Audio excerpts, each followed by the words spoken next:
Hi everyone, রংপুরের হাটিপট্টি রোডে গিয়ে আজ গেলাম সেই ঐতিহাসিক সিঙ্গারা হাউজে। 1960 সালে সেই কানাইলালের দোকান। ছোটবেলায় গল্প শুনতাম কেমন করে মানুষ লাইন দিয়ে দাঁড়িয়ে থাকতো ওই সিঙ্গারার জন্য। এক কামড়েই যেন মুখে ছড়িয়ে পড়তো হাটি পুরের গন্ধ আর ঝাল মিষ্টির স্বাদে। দোকানে ঢুকতেই চোখে পড়ল লেখা আছে সিঙ্গারা হাউস 1960 সালের। দেওয়ালে এখনো ঝুলছে সেই পুরনো সাইনবোর্ড, কানাইলালের সিঙ্গারা হাউস। নামটা আছে ঠিকই, কিন্তু ছাদটা যেন আজ আর আগের মতো নেই। কেমনে বুঝলাম বন্ধুরা? দেখেন তার স্মৃতি কতই না রয়েছে এখানে। তার স্মৃতিগুলো দেখেই বোঝা যায় সে কতই না পুরস্কার পেয়েছে, যা গুগলে সার্চ দিলে আপনারা পাবেন।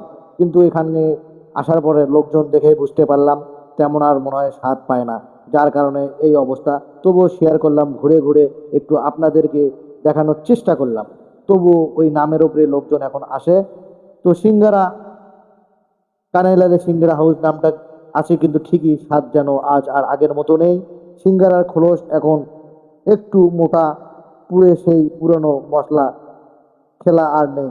খেতে খারাপ না, কিন্তু সে স্মৃতি নিয়ে এসেছিলাম সেটা যেন ফিরে পেলাম না। কিছু জিনিস কেবল স্মৃতি থাকলেই ভালো। তবুও দাঁড়িয়ে কিছুক্ষণ তাকিয়ে রইলাম দোকানটার দিকে। সময় বদলায়, স্বাদ বদলায়, কিন্তু কিছু নাম থেকে যায় ইতিহাসে।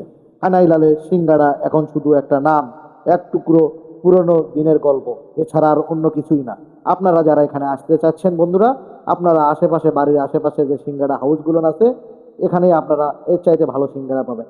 সসটা ভাবছিলাম একটু ভালো হবে, সে সসটাও দেখলাম তেমন একটা স্বাদ নাই। আসলে এখানে এসে আমার